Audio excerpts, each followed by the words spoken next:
Looking at our world from a theological perspective. This is the Theology Central Podcast, making theology central. Welcome, everyone. It is Friday, October the 22nd, 2021. It is currently 5 p.m. Central Time. And once again, I'm sitting here in front of the microphone inside this empty sanctuary of Victory Baptist Church, the middle of nowhere, Texas. You know all of that. I've said it so many times now. Do I even need to say it in my introduction? I don't know. But welcome. Good afternoon.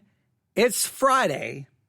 And if you listen to my last live broadcast, you know that I'm already a little discouraged and frustrated. I just get so sometimes tired of what's going on within the American church, and the story that I have to talk about today, this afternoon in this live broadcast, it's even more discouraging, more frustrating. Right? And there's a lot of reasons for this. Let me just throw out a couple of things that just some random thoughts before we get to this story. Maybe you can relate to these thoughts. Maybe you think my thoughts are crazy. Maybe you cannot relate to them. But there's one thing I have discovered after all of these years of being a Christian. When it comes to Christians, it is absolutely fascinating and amazing that we can always make the Bible say whatever we want it to say, and even if it seems to go against something that we want to do, we will find a way to justify it, right? We can always find it. If we want to, we can gossip about someone and try to find a way to justify it, saying, well, I'm just letting people know so that they can pray for them. We can. And and the Bible says to pray for other people. So see, and you can't pray for other people if you don't know what's going on, so we always find a way. I mean, I could give all kinds of examples, but it's just absolutely fascinating what, churches can justify pretty much anything they do. Pastors can justify anything they do. We just play games. We twist the scripture, manipulate the scripture, and Christians find a way in many cases to do exactly what they want to do and find biblical justification in order to do it. And at some point you just have to say, are we just playing games or are we serious in any way, shape, or form? Maybe it's just my own frustration, but I've just watched it happen so many different times. It's really just sad at some point, but it's what happens. And I think it just is another piece of evidence that proves our depravity, that when we become saved, we don't just magically, the old nature just goes away. No, we are depraved sinners, and that self-centered, self-righteous pride, arrogance, and going to do things my way is just as alive and well in us as ever. And no matter how much we try to play it down, we're just denying the reality of it. And well, here we have a story. And let me just demonstrate. Let me just say this. There's some things in the Bible that I will agree can be very complicated and can be very difficult to understand.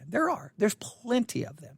I talk about that all the time. I believe the Bible can be a very complicated, very difficult book to interpret, to understand. You can have a passage where you can have 20, 30 different interpretations that have manifested themselves within church history. And that's very frustrating when you realize, this passage, there's disagreement. This passage, there's disagreement. But there's some things that you think would just be somewhat relatively easy to understand, right? I think. You can tell me, do you believe this passage is complicated? Do you believe this passage is complicated? Let me just ask you. And I quote, "Dare any of you, having a matter against another, go to the law before the unjust and not before the saints? Do ye not know that the saints shall judge the world? And if the world shall be judged by you, are ye unworthy to judge the smallest matter? Know ye not that we shall judge angels? How much more things that pertain to this life? If then you have judgments of things pertaining to this life, set them to judge who are least esteemed in the church. I speak to you your shame. It is so that there is not a wise man among you, not one that shall be able to judge between his brethren. But brother goeth to law with brother, and that before the unbelievers."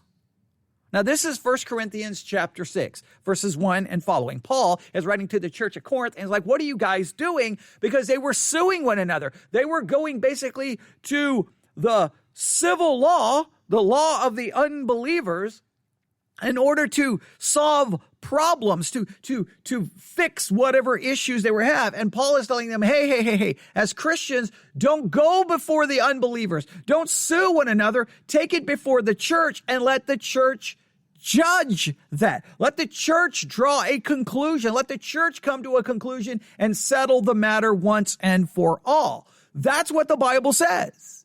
But you can look throughout Christianity and realize that's not always followed. Over and over and over. But you think there's one place it should be able to be followed, right? Let's just throw out in theory, okay, that you have individuals who are leaders in a denomination. Leaders in a denomination, and they find themselves at odds with one another. They have a denominational structure. Shouldn't they just take it before the denomination? Much less, now you could argue, well, if I go to one church and they go to another church, and we have a disagreement, then which church do we bring the matter before? Okay, I can understand that. You could get the two pastors together, and then you could have the two pastors then work to try to reconcile and come up with a solution. You could possibly do that, but I understand that there can be some difficulties in the situation. But if you have a denomination, there shouldn't be any difficulty. You have the entire denominational structure there. You just take it to the denomination. But does that always happen? Well, I've got a news story here that's going to demonstrate that maybe, well, I don't know what it's going to demonstrate. Let's just listen to it. I've got a news story here in print, but let's go to this story is going to take us to the Southern Baptist Convention, the SBC. And so I just grabbed the podcast SBC this week because, well, all they report is on things happening within the Southern Baptist Convention. So let's go to something connected with the SBC for them to tell us what's going on, and then we'll talk about it. Here we go.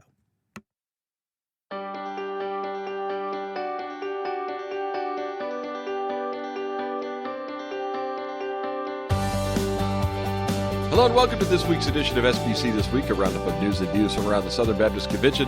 SBC This Week is hosted by Amy Whitfield and Jonathan Howe. Hey, Jonathan. How's it going? It's going good. I am in lovely Southern California, Amy. Well, how is it there? It's cool. It's always cool in Southern California, right? You know, right. Hip and cool, but it's also cool, as in I didn't bring enough long sleeve shirts. Well, that's unexpected. I know. It's just about the same temperature as it is back in Nashville, and I was not expecting that. And it's a little chilly for me out here. Okay. So, well, but I'm okay. Well, that's good. I'm glad that you are getting to be there. I'm sure it is beautiful. Are you doing, is it a site visit? Yes, working on some stuff for the annual meeting for next summer in June. Okay. We'll all be here in June in Anaheim. I'm currently here in Anaheim at the Marriott right next to the convention center. So did a lot of walking around this morning, checking out signage locations and just everything we need for all the signage and all that goes on with the annual meeting and just kind of wrapping that all up. So been working on that this last couple of days. Now, before we get to the whole lawsuit matter,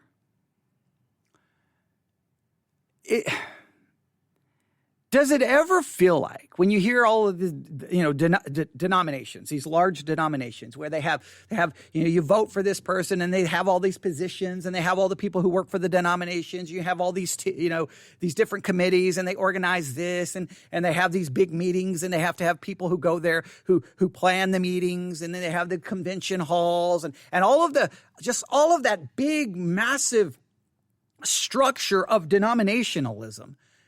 Do you feel that just stops being anything even closely connected to the New Testament church? Do you think it just stops? I don't know. Just sometimes so here's someone who obviously works for the Southern Baptist Convention. He's been sent to California, staying at the Marriott, been walking around. It's like, it's just so much money. And it just, I don't know. Sometimes it just doesn't feel like anything closely related to the Bible. But you can tell me your thoughts. Let's continue. And now I got a college visit tomorrow, Amy, for my oldest son. That is crazy to me. So okay, and is he out there with you too? he's flying out tonight. Okay. So he and Beth are flying out today, and we're going to Cal Baptist tomorrow and Very checking that out because exciting. it looks like that's where he will be heading for college in just a few months, which is insane. Yeah, I know. We're in that season as well, and it's kind of weird to imagine that we're there. Of course, we're a little different from you and Beth because empty nest is staring us right in the face, but you've got quite a bit of time before they're all in college. So Absolutely. So got quite a ways to go with Avery being in first grade. So we got, a long ways to go. But we're getting started next year, and we're excited about that. And also, if you are looking at college, this week is the last week for the preview day at Texas Baptist College. So today is a preview day over at Texas Baptist College. I know they've got another one coming up in the spring. So if you're interested in exploring everything a college has to offer, be sure to check out Texas Baptist College. You can visit the college and have a chance to check out the campus, meet the professors, talk to fellow students about their Texas Baptist College. And you can visit texasbaptist.com for more information about Texas Baptist College on the campus of Southwestern Baptist Theological Seminary there in Fort Worth. So, okay, great. Yeah, we'll be talking about Southwestern a little bit later in the show. We've got a trustee meeting recap for them as well as others. So all the seminaries. We got all the seminaries. They all had their meetings this week and last. So we got all the seminary recaps in. We're going to be. And again, the whole seminary structure, I'm not a fan of the seminary structure. I know people think I'm crazy, but I just don't get, hey, I'm in a local church. I feel called to ministry. Wonderful. Now go get your training. Go. And I'm like, no, the local church should train me. The local church should ordain me. The local church should send me. And the local church should help support the person so that they can go, well, whatever church, they end up in. They don't have to worry about, I got to make this much money.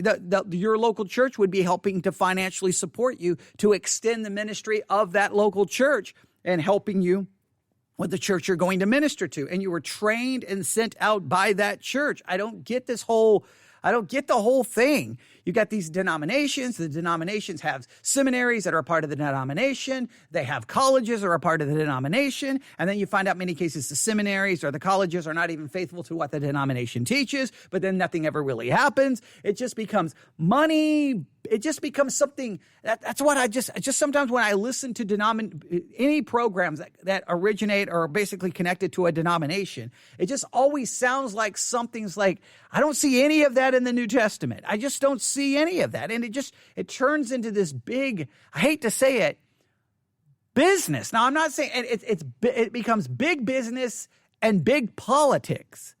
And I just don't like, why does the local church abandon its responsibility to equip men for ministry? I don't understand. Why do we hand that over to seminaries? I don't know, but I'm trying to stay focused here. But I just want us to hear everything they have to say, leading to the report that we're focused on here. I know you're like, just get to this. I just wanted to go through this because what's happening with this news story, just to me, it is connected with just denominations as well, and I'll have a whole discussion about that as well. Just stay with me.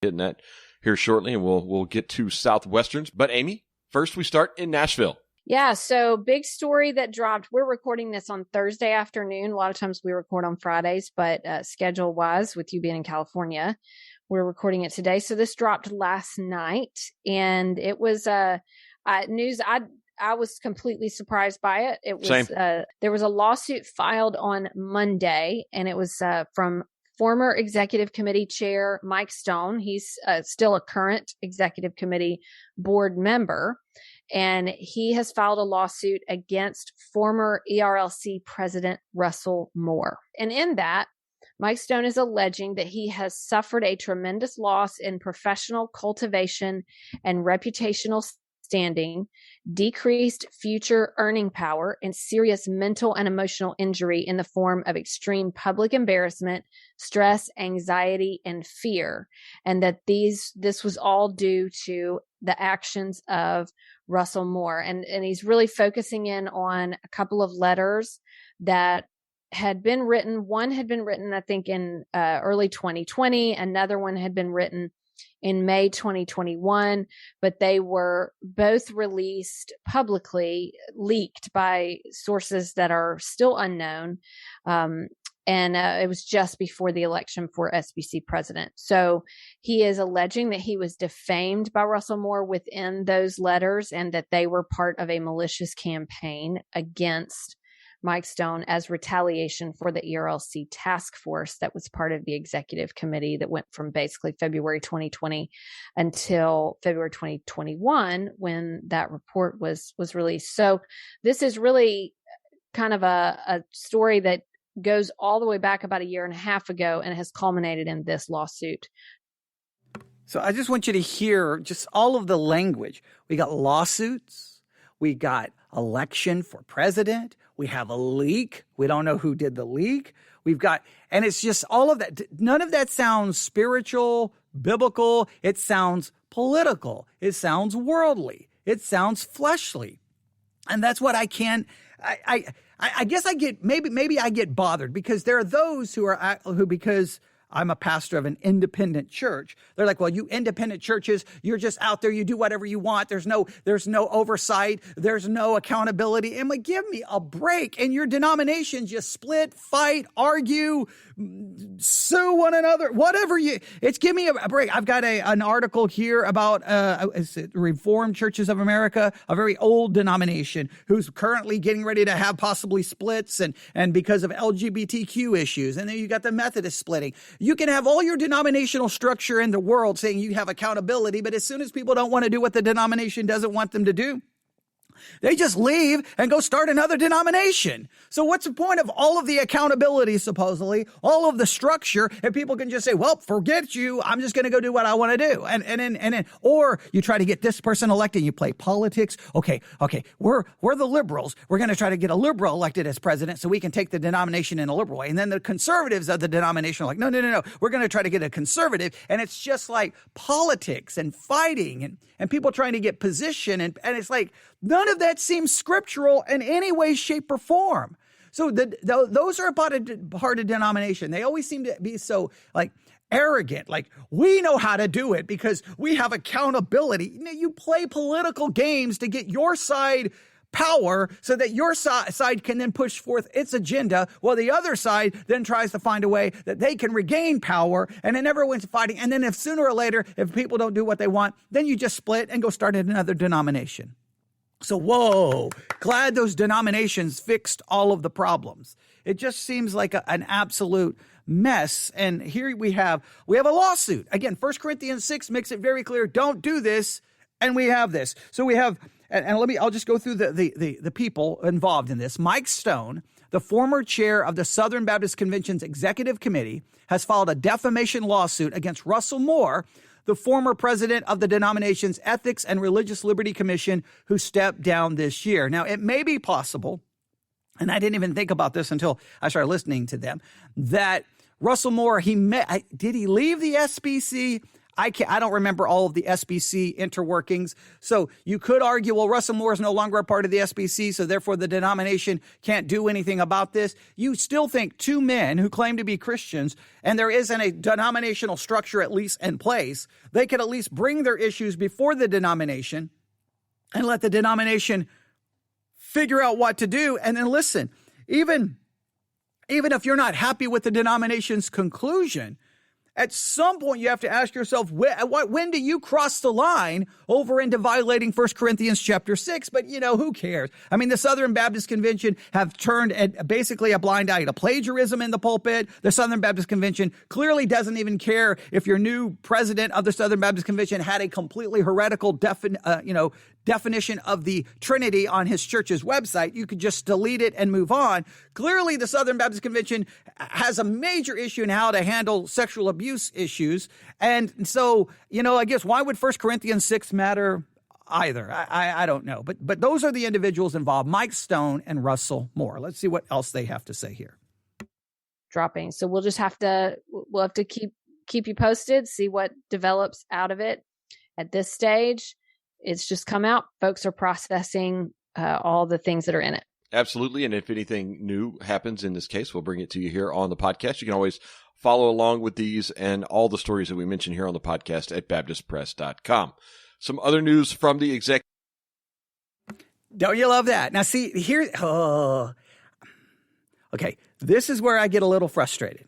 All right. Well, I've already frustrated, but this is where I even get more frustrated because I know how this game is played.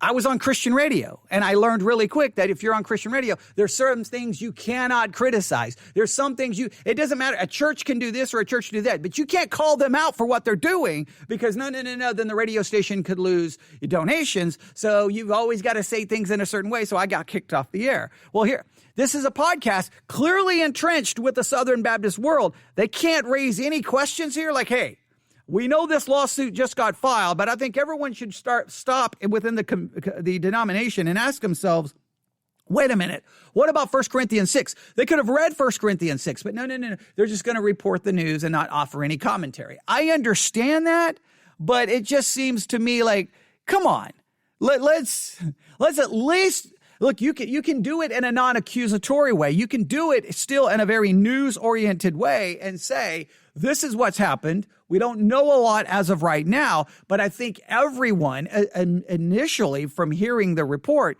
would probably start asking them questions in regards to the words of the Apostle Paul to the church at Corinth, where we read in 1 Corinthians chapter 6, and just read it. Even if you don't make commentary, you could at least bring it up, right? Maybe I don't know, but here I've got a story. I've got a story here that goes into a little bit more detail. They say this: Mike Stone, the former chair of the Southern Baptist Convention's Executive Committee, has filed a defamation lawsuit against Russell Moore, the former president of the denomination's Ethics and Religious Liberty Commission, who stepped down this year. Stone, who pastors the Emmanuel Baptist in Blackshear, Georgia, is suing Moore for claims of defamation, false light invasion of privacy, and emotional distress. Now, the way they reported it, he's also upset because of potential earnings in the future, right? So money comes into play as well. You got to bring in money too. All right, so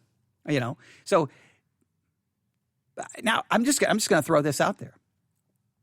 If you're a pastor and someone makes public accusations against you, and they hurt your chances of any future earnings, in other words, getting a job in other churches, can you sue them for defamation and for hurting you from making future money? Like, at what point, when can accusations be made, and when does it cross the line? I mean, I guess, I don't know, just throwing out a theoretical there, all right?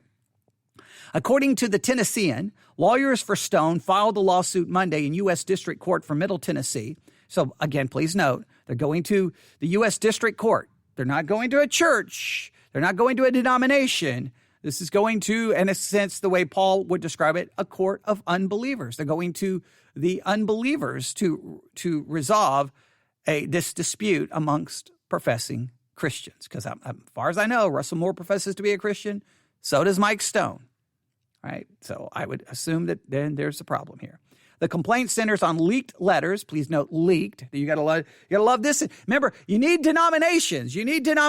Right? Because these independent churches, no. Now, I will tell you, you got problems in independent churches. You got problem in denominations. That's why I don't think anyone should ever be arrogant about that. Their form of, ecclesiology is the way to go because, there's issues in all of them. But here we go. So we have leaks, the leaked letters written by Moore, who resigned as ERLC president in May. And the first letter from February 2020, leaked to Religion News Service in May, Moore alleged that the SBC Executive Committee wanted him to live in psychological terror and that he and his family had endured unfair treatment by denominational leaders. The letter came amid ERLC's promotion of racial justice initiatives and calls for the denomination to improve its handling of sexual abuse allegations.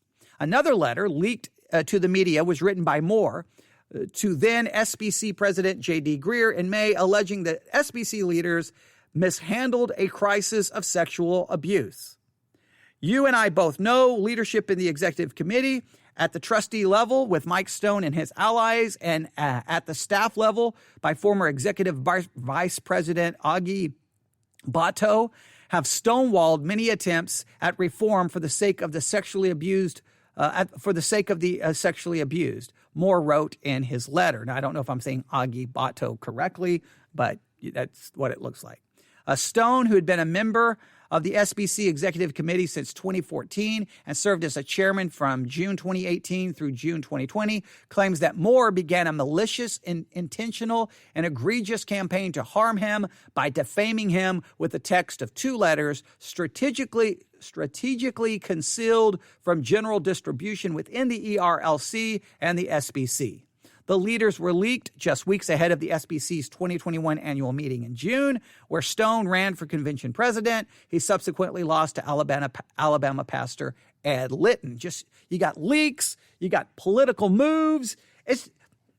All of that is just as fleshly, worldly, and ungodly as anything going on in the world of secular governmental politics. It's the same nonsense. Stone, represented by Brentwood-based Cole Law Group, alleges that Moore's letters directly led to his loss, harmed his overall reputation, and diminished his future earning capacity. He is seeking, are you ready for this? $750,000 in damages. $750,000 in damages. Man, I need a lawsuit. I don't need $750,000. I just need $100,000. That's all I need. Then I can pay off my house, and then I'm set for the rest of my life. All I need is just to pay off my house. That's all I need. I need a GoFundMe page just to raise $100,000. That's all I need. Okay, but that's crazy. So money comes into play, obviously. Plaintiffs' business operations have been negatively impacted by defendants' untruthful statements due to a decreased trust and confidence in plaintiff and the religious community. And the plaintiffs' pastoral efforts will undoubtedly suffer decreased church attendance and reduction in donations because of defendants' statements which are untruthful and have cast a plaintiff in a false light, the lawsuit alleges. So please note, it's about, he's not going to be able to, church attendance will go down, donations will go down. So at the time Moore wrote his letter, the SBC Executive Committee, headed by Stone, had scrutinized the ERLC amid concerns from within the denomination about Moore's leadership. Some had threatened to withhold donations from the SBC cooperative program, which in part funds the commission. At the time, the task force also said its findings showed a considerable conversation continued in the SBC as to the effectiveness and efficiency of the ERLC's current structure addressing the public policy concerns. In the lawsuit, Stone claims that Moore's letters were retaliation to his role in chairing the study. Shortly after the release of the letters in June, Stone told the Christian Post that he did not recognize the SBC that Moore described and that he had mischaracterized Southern Baptist. The accusation that a special 2020 ERLC task force was the accusation about the task force action on my part is blatantly and provably false, Stone said. This attack is deflection from the fact that Russell's leaderships of the ERLC has been an ongoing source of division and distraction for Southern Baptists. So what it sounds like, I hate to say this, it sounds like a bunch of children arguing and fighting, that there were committees and one committee didn't like what the other committee was doing and one committee called out the other committee, and now the two men involved now one is suing the other because the one believes he's been hurt and he can't make as much money and he's suffered emotional and psychological distress.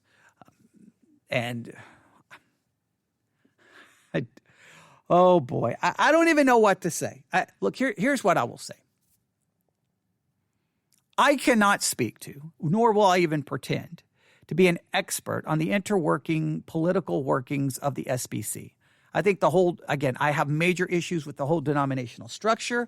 I have a major issue with the SBC on countless levels, especially the way they handled Ed Litton's messed up definition of the Trinity. And nobody seems to care. And even the plagiarism thing was like a little like a little, ripple in the water for a couple of seconds, and then that went away. They didn't handle anything correctly. But now when it reaches a point where now lawsuits are being filed, 1 Corinthians 6. Does 1 Corinthians 6 mean anything? There's going to be all kinds of people saying, well, it doesn't mean this, and it doesn't apply here, and it doesn't apply here, and it doesn't apply there. And sooner or later, you can make enough arguments that it doesn't apply, and it doesn't apply, that ultimately it doesn't apply to anyone, and it doesn't mean anything to anyone. And at that point, what is, then we just continue to play games like this.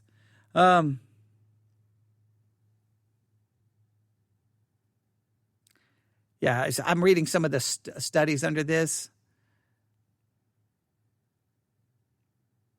Yeah.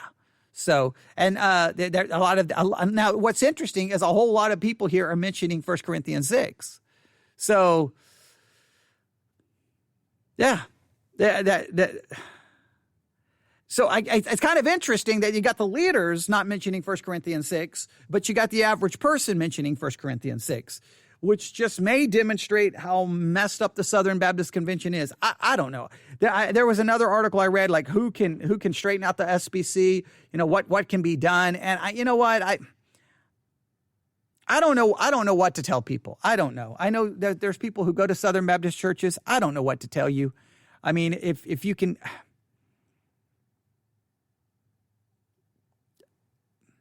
your denomination is a mess, but you know how many denominations are currently in a mess? Plenty of them. So I know within the Southern Baptist denomination, each individual church is basically seen as autonomous. So in many cases, those churches really will say, well, we don't have anything to do with what the Southern Baptist Convention is doing. Then why are you a part of the Southern Baptist Convention? Why? Now, some people say, well, for missions or for this or for that. I understand that. But if the denomination is a train wreck, then, I don't know. The whole thing is just sad.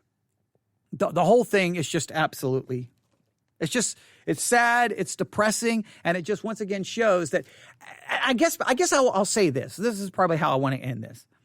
Because I'm really just struggling here with just like, I grow so tired of these kinds of things. But I just want you to listen to all of the language from the news article to what we heard. All of the language there, it just sounds so not New Testament Christianity. It's where Christianity grows into this large corporate, business. It turns into this whole thing. It's a political business. It's a corporate political business. And you've got people vying for political control, political power, people trying to get position. They're trying to get influence. And at some point, the average Christian has to say, enough is enough of all of that. I'm tired of all of that.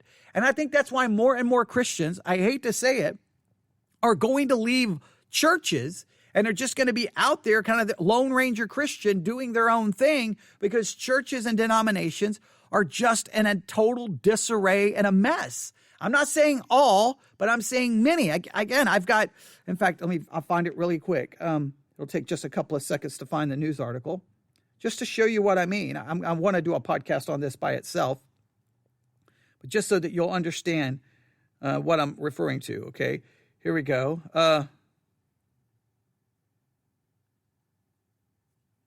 Okay, there's something about Methodists. Okay, here's something here. All right, now can anyone lead the Southern Baptist Convention forward? Well, I don't believe that's ever going to happen. All right, here we go. Where is it? Let me see here if I can find more stories. All right, here we go. This was published October the 17th. Reformed Church in America moves towards restructuring, prepares for departures. The Reformed Church in America has voted to appoint a team to restructure the nearly 400-year-old denomination as it divides over LGBTQ ordination and same-sex marriage. The convention, which met Saturday in Tucson, Arizona, also adopted regulations for churches that have left the RCA to retain their assets and buildings. The restructuring plan and regulations for exiting churches, called Vision 2020, passed by wide margins. So we have another denomination where there's going to be things falling apart and splitting and people leaving. We'll stated this: Dr. James Merritt, former president, is making a big deal of this and quoting 1 Corinthians 6. So that's at least one person. And that's good that one person is making a big deal about it. But you would think, I mean, I don't know what you can do. And Will may know, who's listening. Did Russell Moore leave the SBC? I don't know if he did. I don't know. I mean, let me just look here. Let me look here. I'm going to type in Russell Moore.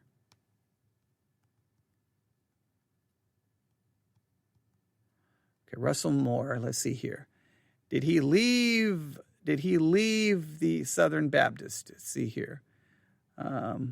Here's an article. Let me see here.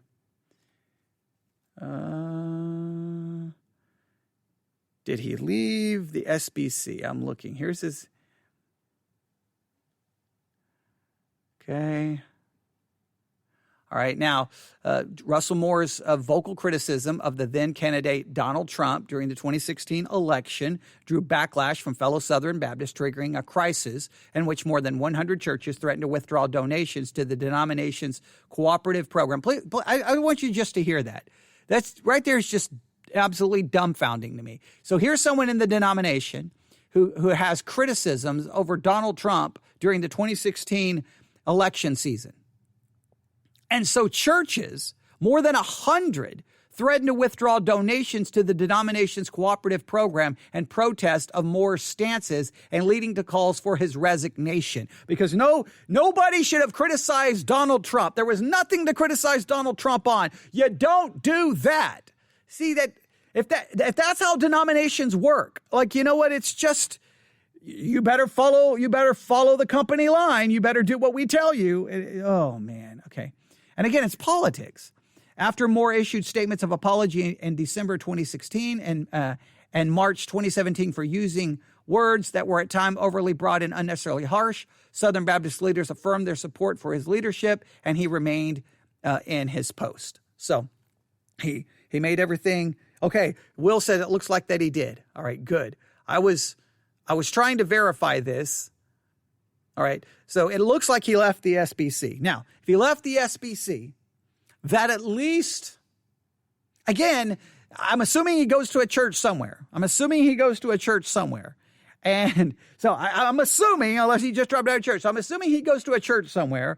I'm assuming the other individual goes to as a part of a church. In other words, there should be religious leaders who should be able to get together and try to resolve the conflict.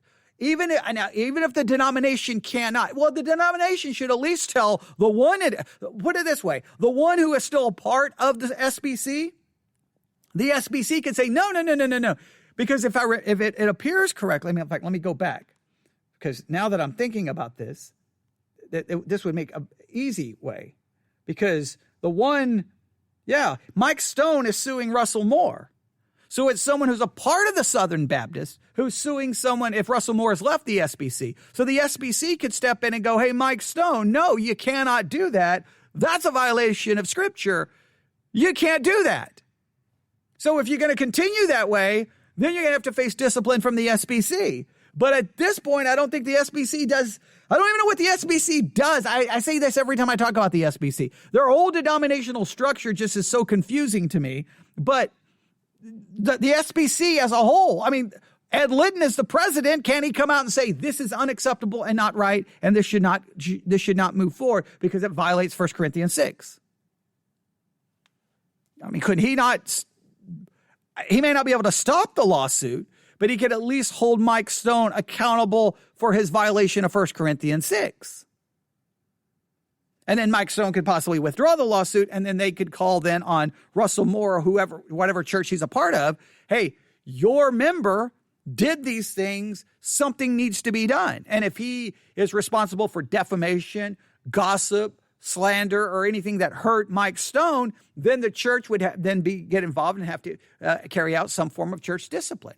But if Russell Moore repents and says, I'm sorry, I was wrong, then you have to let it go.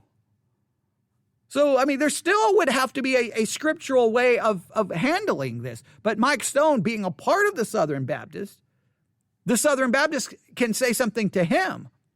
If Russell Moore left, which I do believe he did, then then you contact his church. And then his church would conduct and handle it, whatever. And if his church is part of a denomination, then the Southern Baptist leaders contact the denomination Russell Moore is a part of. And then the two denominations work out how to handle these two individuals who are taking this before the world. And there still would have to be some mechanism. But if none of the leadership structures can even handle any of this, then what's the point of the leadership structure? And I know I say that as someone in an independent church. I know that. I understand. And trust me, I understand there's plenty of problems with the independent model. I understand it. I'm not saying that. Just think sometimes people are part of the denominational structure. They always criticize the independent churches. Well, there was no oversight. There was no structure. There was nothing. These churches, these people just run rampant. They can do whatever they want. And I'm like, well, yeah, and look at the denominations. Again, I just read you the article of the Reformed Church in America, 400-year-old denomination, and now you got people leaving and they're splitting and it's all falling apart. Well, why? Because once again, issues, disagreements, and it falls apart. Methodists, they're people leaving and all of who gets the property. We're going to sue to keep the property. We're going to sue to get the property back. I mean, it just all turns into, am I watching Christianity or am I watching Washington, D.C.? And am I watching Christianity or am I watching, Tucker Carlson, Sean Hannity program on Fox News? I mean, what is it? And it stops looking like anything related to Christianity. It just listening even to the report from SBC this week, it just sounded like we got leaks and we got committees and we got fighting and we got arguing and we got, trying to hurt me before, release these letters before the election. That's the nonsense that goes on in the world. And it's interesting. All of these things can take place and nothing ever really happens. No one's ever held accountable. Nothing occurs. But hey, it's amazing. Like what things are acceptable. That's just the way it works. And nobody ever raises a question or few people raise a question. And then those things that are just deemed completely unacceptable and will be the end. This behavior is, for the most part, is going to be viewed as acceptable by many. Now, I'm glad that Dr. James Merritt is calling them out and that, he's making a big deal. But a lot of people, there were those who raised their voice about the plagiarism issue. There were very few of us raising the issues about the Trinitarian statement by Ed Litton.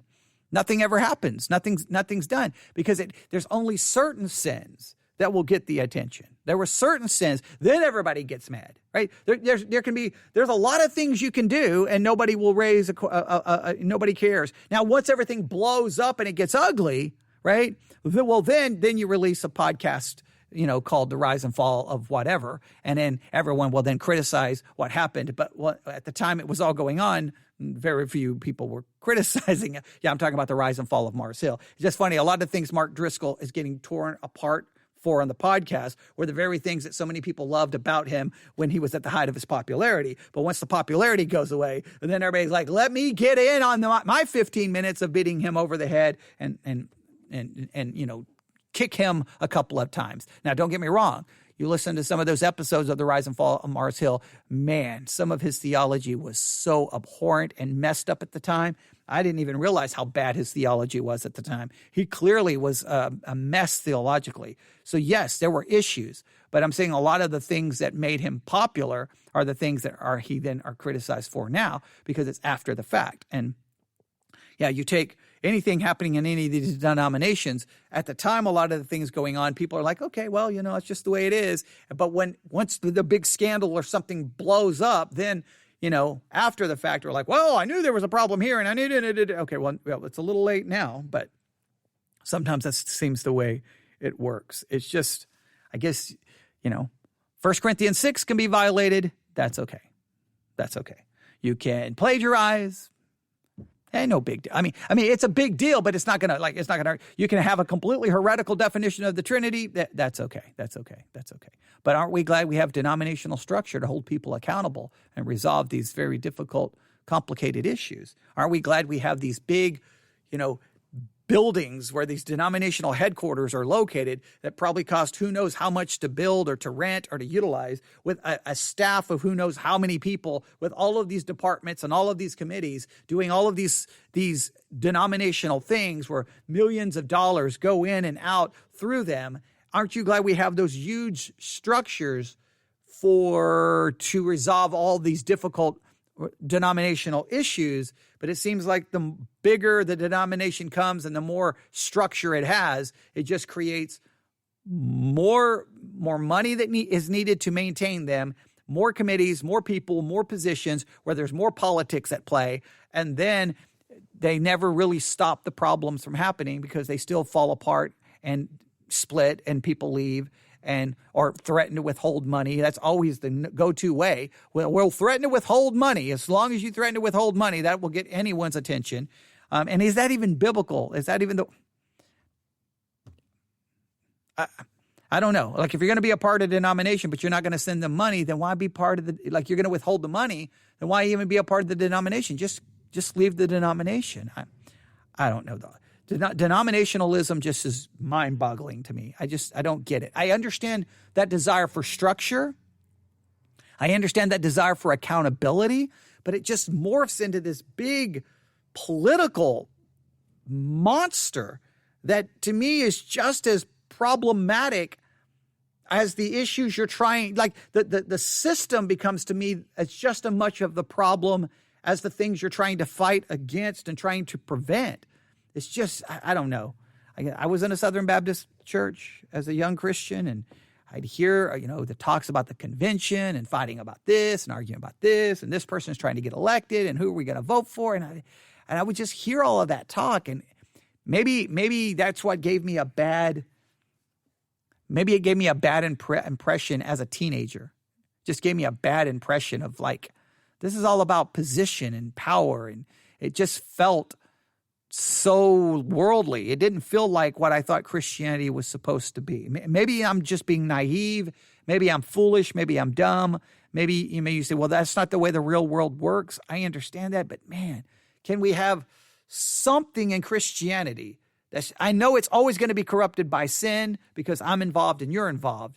But why do we always have to just seem like we follow everything? Everything's got to become like this corporate industry. Like there's an industry that's built around it. It's like a corporate industrial idea with politics and maneuvering. And it just seems to me, it just loses any sense of spirituality. Maybe I'm just being completely naive. Maybe I'm just being completely naive, but I don't know. When you get into ministry, you find out. And I am grateful. I am grateful that in some ways I've avoided a lot of, because I've heard these stories. I've heard horror stories about things happening in churches and past. Oh man, I've heard so many horror stories, and I don't have any horror stories to tell. I've only got one or two, maybe even things that would even be remotely like that was kind of messed up that someone did that to me. But for the most part, I've avoided, and a lot of the reasons I avoided it is because, well, I blew up that structure. We don't have business meetings in our church. Well, I know when the last time we have a business meeting. If there's some major decision, I bring it before the congregation and say, okay, here's what we're going to do. But we don't really do anything with money other than keep the lights on. We've tried to be very careful not to have any issues that required other than, when we redid the building, that was a big thing. But then the whole idea, we're not going to get in any debt. So we're not going to borrow any money, no matter how long it takes. But I was able to avoid a lot of this because I didn't get any money. I don't get a salary. I don't get anything. So that there's no real, I never I had to worry about, how am I going to get my next paycheck? How am I going to get my next paycheck? Now, it was also very negative because I was bivocational, which ultimately had massive negative impact on me, my family, and I made horrible. It was a bad. I'm not saying that was a good system, but I'm just saying that there's got to be a way for the church to operate in a way that seems more spiritual than so corporate, like a business, like a corporation. And I'm not saying I have the easy answer, because bivocational is very difficult for pastors to do that. I mean, it can destroy you. It can. But, I mean, like now, my church makes my house payment. That's wonderful. Wish I didn't have a house payment. Then the church wouldn't even have to pay. That would be wonderful. And then I wouldn't have to worry about, okay, I got to make sure, I can get my house paid off because, I don't know what I'm going to do without that. Because if the church wasn't making my house payment, I'd have to be bivocational. That would be the end of, and I wouldn't be able to do the podcast and be bivocational because I can never go back to doing that like I did before. So, but there's just so many things. Like I guess the more committees, the more things your church does, the more people are involved, the more positions, and it just seems like it just starts turning into something that it's not. I know I'm just kind of rambling now, but I just always try to I don't know. It just, when I hear about leaks and elections and it just sounds so like, what is that? It just feels to me not like the church. It feels like something alien, something other than I always envision the church as something like just a group of people coming together for the preaching of God's word, prayer, praise, participation in the ordinances. That's it. And I understand money gets involved, but you want to just keep it always as simple as you can. It just simple, just keep it simple. But I don't know. I don't know.